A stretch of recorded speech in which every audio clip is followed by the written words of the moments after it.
ओम शांति 4/7/2025। बाबा आज कह रहे हैं, मीठे बच्चे बंधन मुक्त बन सर्विस में तत्पर रहो, क्योंकि इस सर्विस में बहुत ऊंच कमाई है। 21 जन्मों के लिए तुम वैकुंठ का मालिक बनते हो। आज का प्रश्न है, हर एक बच्चों को कौन सी आदत डालनी चाहिए? उत्तर है, मुरली की पॉइंट्स पर समझाने की। ब्राह्मणी अर्थात टीचर अगर कहीं चली जाती है तो आपस में मिलकर क्लास चलानी चाहिए। अगर मुरली चलाना नहीं सीखेंगे तो आप सामान कैसे बनाएंगे? ब्राह्मणी बगैर मूंझना नहीं चाहिए। पढ़ाई तो सिंपल है, क्लास चलाते रहो, ये भी प्रैक्टिस करनी है। आज का गीत है, मुखड़ा देख ले प्राणी। ओम शांति। बच्चे जब सुनते हैं तो अपने को आत्मनिश्चय कर बैठे और यह निश्चय करे कि बाप परमात्मा हमको सुना रहे हैं। यह डायरेक्शन अथवा मत एक ही बाप देते हैं, उनको ही श्रीमत कहा जाता है। श्री अर्थात श्रेष्ठ से श्रेष्ठ, वो है बेहद का बाप, जिसको ऊंचे ते ऊंच भगवान कहा जाता है।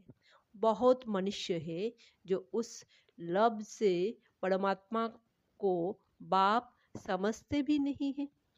फल शिव की भक्ति करते हैं, बहुत प्यार से याद करते हैं, परंतु मनुष्य ने कह दिया है कि सभी में परमात्मा है, तो वो लाभ किसके साथ रखे? इसलिए बाप से विपरीत बुद्धि हो गए हैं। भक्ति में जब कोई दुख व रोग आदि होता है तो प्रीत दिखाते हैं, कहते हैं भगवान रक्षा करो। बच्चे जानते हैं गीता है श्रीमद् भगवान के मुख से गाई हुई, और कोई ऐसा शास्त्र नहीं जिसमें भगवान ने राजयोग सिखवाया हो बा श्रीमद् दी हो। एक ही भारत की गीता है जिसका प्रभाव भी बहुत है। एक गीता ही भगवान की गाई हुई है। भगवान कहने से एक निराकार तरफ ही दृष्टि जाती है, उंगली से इशारा ऊपर में करेंगे। श्री कृष्ण के लिए ऐसे कभी नहीं कहेंगे, क्योंकि वो तो देहधारी है ना। तुमको अब अनेक स्वार्थ संबंध का पता पड़ा है, इसीलिए कहा जाता है बाप को याद करो, उनसे प्रीत रखो। आत्मा अपने बाप को याद करती है। अभी वो भगवान बच्चों को पढ़ा रहे हैं, तो वो नशा बहुत चढ़ना चाहिए, और नशा भी स्थायी चढ़ना चाहिए। ऐसे नहीं ब्राह्मणी सामने है तो नशा चढ़े, ब्राह्मणी नहीं तो नशा उड़ जाए। उस ब्राह्मणी बगैर हम क्लास नहीं कर सकते। कोई सेंटर के लिए बाबा समझाते हैं, कहाँ से 5-6 मास भी ब्राह्मणी निकल जाती तो आपस में सेंटर संभालते हैं, क्योंकि पढ़ाई तो सिंपल है। कोई तो ब्राह्मणी बिगड़ जैसे अंधे लूले हो जाते हैं। ब्राह्मणी निकल आई तो सेंटर में जाना छोड़ देंगे। अरे बहुत बैठे हैं, क्लास नहीं चला सकते हो? गुरु बाहर चला जाता है तो चेले पिछाड़ी भी संभालते हैं ना। बच्चों को सर्विस करनी है। स्टूडेंट में नंबर वार तो होते ही है। बाप दादा जानते हैं कहाँ फर्स्ट क्लास को भेजना है। बच्चे इतने वर्ष सीखे हैं, कुछ तो धारणा हुई होगी जो सेंटर को चलाए आपस में मिलकर। मुरली तो मिलती ही है, पॉइंट्स के आधार पर ही समझाते हैं। सुनने की आदत पड़ी, फिर सुनाने की आदत पड़ती नहीं। याद में रहे तो धारणा भी हो। सेंटर पर ऐसे तो कोई होने चाहिए जो कहे, अच्छा ब्राह्मणी जाति है, हम सेंटर को संभालते हैं। बाबा ने ब्राह्मणी को कहा, अच्छे सेंटर पर भेज बाबा ने ब्राह्मणी को कहा अच्छे सेंटर पर भेजा है सर्विस के लिए। ब्राह्मणी बिगड़ मुंज नहीं जाना चाहिए। ब्राह्मणी जैसे नहीं बनेंगे तो दूसरों को आप समान कैसे बनाएंगे, प्रजा कैसे बनाएंगे। मुरली तो सबको मिलती है। बच्चों को खुशी होनी चाहिए। हम गद्दी पर बैठ समझाए, प्रैक्टिस करने से सर्विसेबल बन सकते हैं। बाबा पूछते हैं, सर्विसेबल बने हो? तो कोई भी नहीं निकलते हैं। सर्विस के लिए छुट्टी ले लेनी चाहिए। जहाँ भी सर्विस के लिए बुलावा आए वहाँ पर छुट्टी लेकर चले जाना चाहिए। जो बंधन मुक्त बच्चे हैं वो ऐसी सर्विस कर सकते हैं। उस गवर्नमेंट से तो इस गवर्नमेंट की कमाई बहुत उच्च है। भगवान पढ़ाते हैं जिससे तुम 21 जन्मों के लिए वैकुंठ का मालिक बनते हो।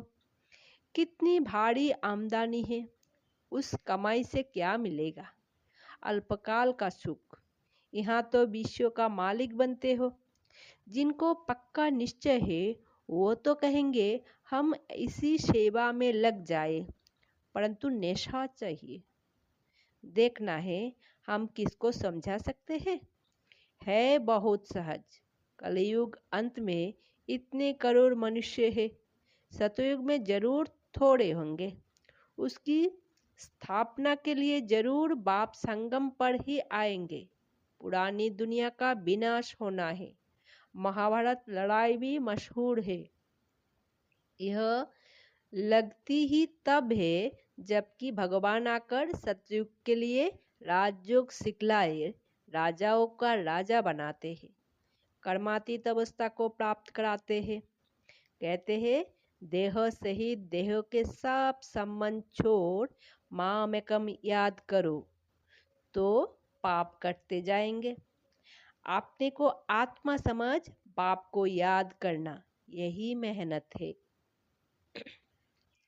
योग का अर्थ एक भी मनुष्य नहीं जानते हैं। बाप समझाते हैं भक्ति मार्ग की भी ड्रामा में नूंद है। भक्ति मार्ग चलना ही है। खेल बना हुआ है, ज्ञान, भक्ति और वैराग। वैराग भी दो प्रकार का होता है। एक है हद का वैराग, दूसरा है यह बेहद का वैराग। अभी तुम बच्चे पुरानी दुनिया को भूलने का पुरुषार्थ करते हो, क्योंकि तुम जानते हो हम अब शिवालय पावन दुनिया में जा रहे हैं। तुम सब ब्रह्म कुमार कुमारियाँ भाई बहन हो। विकारी दृष्टि जा ना सके। आजकल तो सबकी दृष्टि क्रिमिनल हो गई है। तमो प्रधान है ना, इसका नाम ही है नर्क, परंतु अपने को नर्कवासी समझते थोड़ी ही है। स्वयं को पता ही नहीं तो कह देते स्वर्ग नर्क यहाँ ही है। जिसके मन में जो आया वो कह दिया।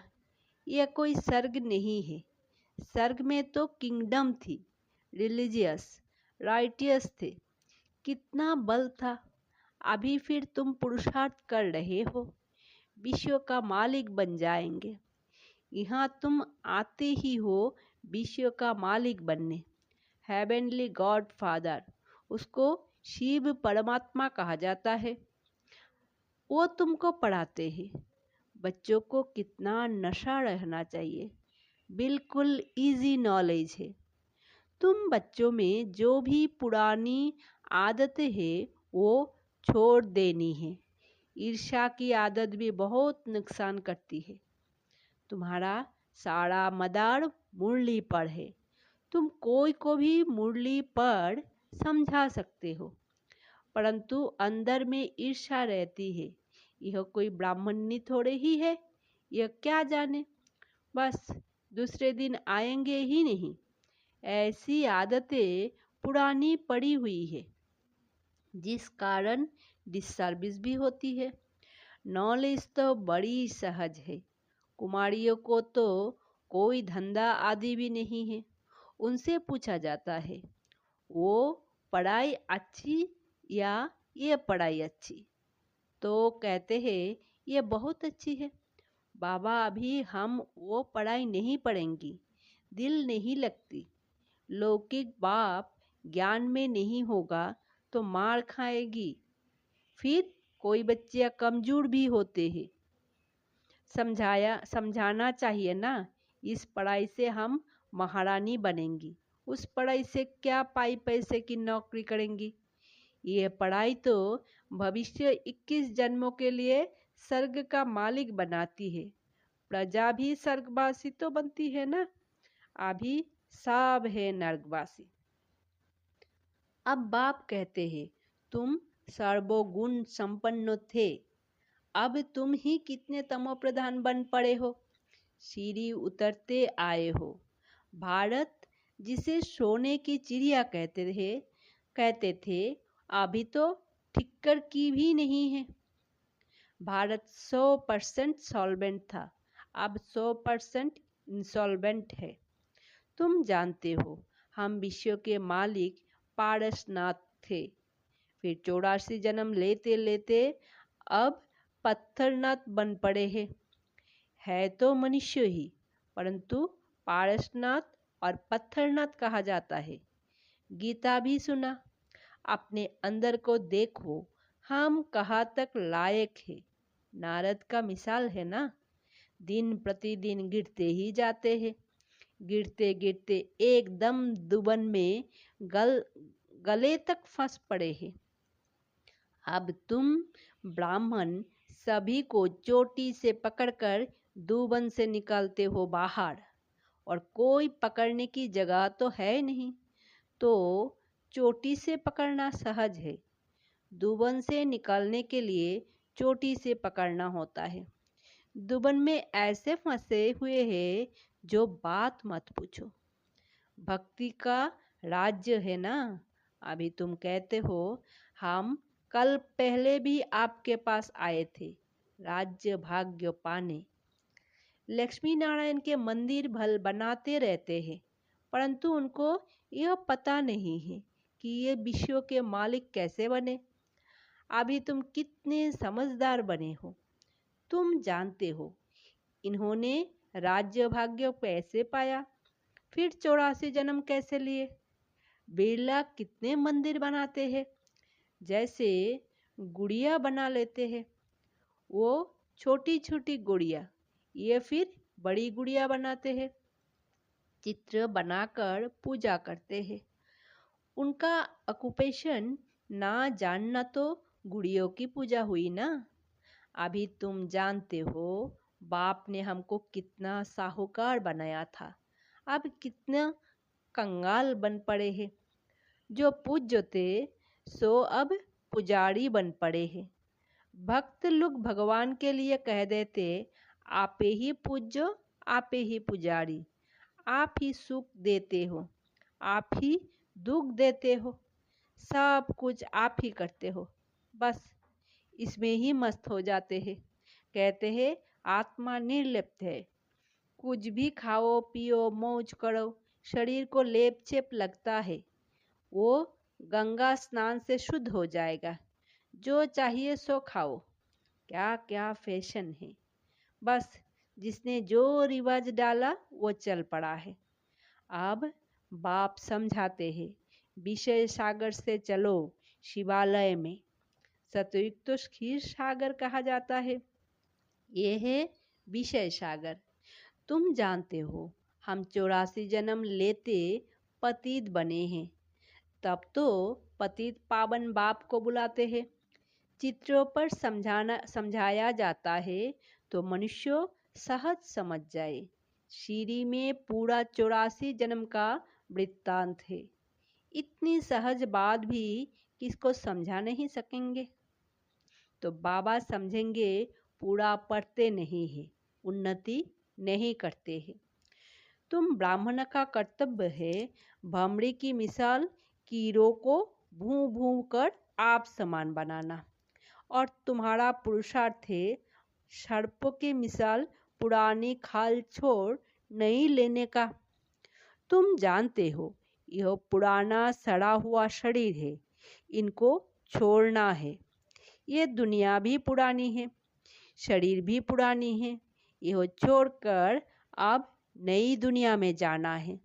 तुम्हारी ये पढ़ाई है ही नई दुनिया, स्वर्ग के लिए। ये पुरानी दुनिया खलास हो जानी है।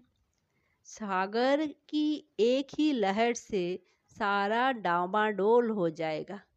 विनाश तो होना ही है ना। नेचुरल कैलेमिटीज किसको भी छोड़ती नहीं है। अच्छा, मीठे मीठे सिकीलदे बच्चों प्रति माता पिता बाप दादा का याद प्यार और गुड मॉर्निंग। रूहानी बाप की रूहानी बच्चों को नमस्ते। हम रूहानी बच्चों की रूहानी माता पिता बाप दादा को याद प्यार, गुड मॉर्निंग और नमस्ते। धारणा के लिए मुख्य सार। पहला, अंदर जो ईर्ष्या आदि की पुरानी आदत है उसे छोड़ आपस में बहुत प्यार से मिलकर रहना है। ईर्ष्या के कारण पढ़ाई नहीं छोड़नी है। दूसरा पॉइंट है, इस पुराने सड़े हुए शरीर का भान छोड़ देना है। भ्रमरी की तरह ज्ञान की भू भू कर कीड़ों को आप समान बनाने की सेवा करनी है। इस रूहानी धंधे में लग जाना है। आज का वरदान है, मनसा बंधनों से मुक्त अतीन्द्रिय सुख की अनुभूति करने वाले मुक्तिदाता भवो। अतीन्द्रिय सुख में झूलना यह संगमयुगी ब्राह्मणों की विशेषता है, लेकिन मनसा संकल्प के बंधन आंतरिक खुशी व आंतरिक सुख का अनुभव करने नहीं देते। बैठ संकल्प ईर्ष्या, आलबेलेपन व आलस के संकल्प के बंधन में बांधना ही मनसा बंधन है। ऐसी आत्मा अभिमान के वश दूसरों का ही दोष सोचती रहती है। उनकी महसूसता शक्ति समाप्त हो जाती है। इसीलिए इस सूक्ष्म बंधन से मुक्त बनो, तब मुक्तिदाता बन सकेंगे। स्लोगन है, ऐसा खुशियों की खान से संपन्न रहो जो आपके पास दुख की लहर भी ना आए। अब व्यक्त इशारे है, संकल्प की शक्ति जमा कर श्रेष्ठ सेवा के निमित्त बनो। किसी भी श्रेष्ठ संकल्प रूपी बीज को फलीभूत बनाने का सहज साधन एक ही है, वो है सदा बीज रूप बाप से हर समय सर्वशक्तियों का बल उस चीज में भरते रहना। बीज रूप द्वारा आपके संकल्प रूपी बीज सहज और स्वतः वृद्धि को पाते फलीभूत हो जाएंगे। संकल्प शक्ति जमा हो जाएगी। ओम शांति। शुक्रिया बाबा।